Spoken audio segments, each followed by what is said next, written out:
I was already driving a pretty long distance to get to this work in this company, and that was kind of taking a toll on me. About after the fourth year or so, I was kind of experiencing some burnout, you know, and I wasn't really feeling challenged like I wanted to be, and I was having a hard time just kind of dealing with you know, the day-to-day standard routine stuff. And due to the long drives, I'd be stopped in traffic, and I would actually sketch out, you know, cool little designs that I saw on other cars that were parts of that car that attracted, you know, me to the car. So to me, every car has like some little aspect to it that is interesting, and I wanted to capture all of those, you know, little components that made that car that car. I didn't want to copy a car. I wanted to capture the essence of the car, whether it was a curve or,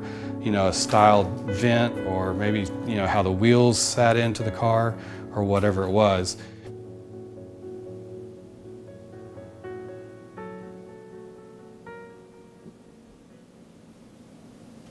Okay, so this is my workspace where I do most of the design work for the car and do all of my daily other work. This is, you know, the spot that I get my inspiration from and just kind of work late at night, working on the computer and coming up with alternate ideas for some of the designs. Since I've gone through so many variations of the car, here I can kind of make those changes in the 3D world and then go and see how they look before I kind of apply that to the real world, kind of that one-to-one scale. So on my YouTube videos, I've been doing the videos for, gosh, I guess a little over 3 years now. And it started off really slow. I just did, you know, a couple of videos just to do it and see, you know, how it would go. And I really wanted to, I guess I kind of felt the need, because I had such a hard time finding the information on how to go through this process, that I really wanted to share what I had and just tell people and kind of be open, almost like an open source project in a sense, and just put the information out there and say, okay, this is how I do it. I know it's not perfect, or it's not the, you know, possibly the correct way, but I don't really know if there is a specific correct way to do something like this.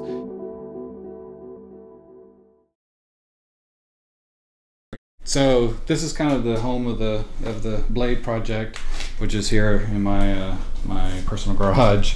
Basically, kind of one of the big things people think about this is like the actual car, and it's not. It's the main body buck or plug, whichever you want to call it. But this is what all the molds will be taken from. So this is really kind of like a big model or a big dummy car. And underneath this is still, you know, wood and foam in some places, and others it's not. You know, we're using real parts off of other cars just to, again, save on cost. You know, I got my brakes. So these are my brakes for the car, which are just kind of dirty and trashed out. So that's like a $1,200 part that will go in and end up being the clutch and the brake and the accelerator. So it's what's going in the car, but I just kind of have everything sitting around because I don't have the space to put it. So that's what one of the things I'm trying to figure out. This area is where I'm working on the dash using this industrial modeling clay, and this is all the shavings that come off as I work with the clay. So this stuff is like gold to me because it's very expensive clay, and I can't waste any of it. So I just take it and I remelt it down and all that using a little toaster oven. Actually my wife's toaster oven. So I have to buy her a new toaster oven. We actually met through a mutual friend in high school, and he was like my best friend our senior year. And When we separated for the summer after graduation, he had an amazing convertible top on his Mustang, and I wanted to come by and see it, and that was a really good way to make a connection. It's always the cars, man. We started talking and you know, wound up spending a fortune in phone bills that summer because he was working out of town. But that was the summer of '91, and we've been together ever since. Neal started contracting as a web developer and graphics designer in the late '90s, early 2000s, and he was doing very, very well. And we decided to start trying to have a baby, and 9/11 happened. That was one of those life-changing moments when that happened, because a lot of my clients were aviation companies, and you know, I was kind of at the height of my self-employment career, I guess. And then it just crashed, like just bombed out big time. It was a blessing that he was home, but it was a difficult transition. I mean, he stayed up with the baby all night. He took care of him. He worked with his clients, doing, you know, all his graphics design work all through the night. And he's a night owl. Yeah, so I'm used to him having that freedom. Before kids, I used to have a whole bunch of hot rods, and during that time, you know, I made a decision to pretty much give up a lot of my cars and get, you know, all responsible and be a grown up. Yeah, just be a grown up and try that out for a little while. Okay, on your mark, get ready, get set, go.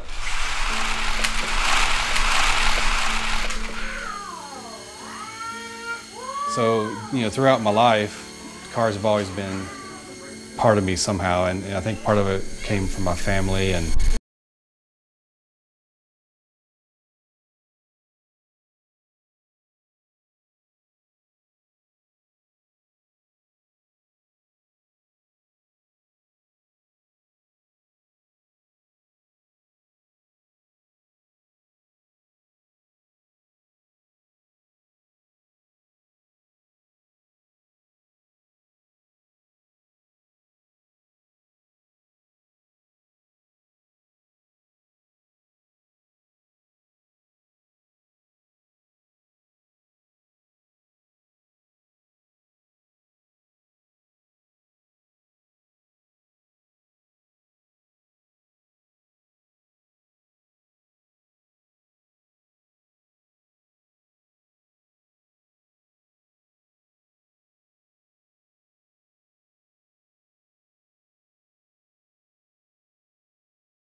Go back in time, I want to go forward in time.